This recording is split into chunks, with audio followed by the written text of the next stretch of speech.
Today we will learn important rules of conjunction. तो rule क्या है? नो सूनर से वाक्य शुरू होने पर उसमें कंजक्शन के रूप में देन का प्रयोग होगा।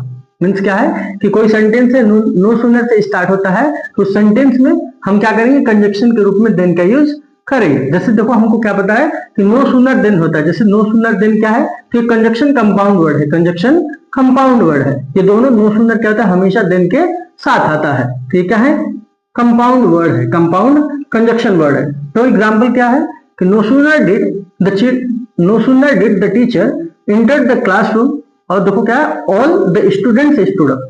अब देखो इसमें क्या है? नो सूनर आया, सेंटेंस की स्टार्टिंग में नो सूनर है और सेंटेंस में आगे कहीं भी देन का यूज नहीं हुआ है, तो सेंटेंस क्या है? रॉन्ग है, गलत है। तो लोग क्या करेंगे? करेक्ट सेंटेंस क्या हो? No sooner did the teacher enter the classroom then all the students stood up. दो तो नो सूनर आया और नो सूनर का जो पेयर होता है ना किसके साथ? देन के साथ, तो क्या आ गया? देन आ गया। तो no sooner did the teacher enter the classroom then all the students stood up. तो ये सेंटेंस क्या है? करेक्ट है। So thank you for watching the video. Please like and subscribe the channel.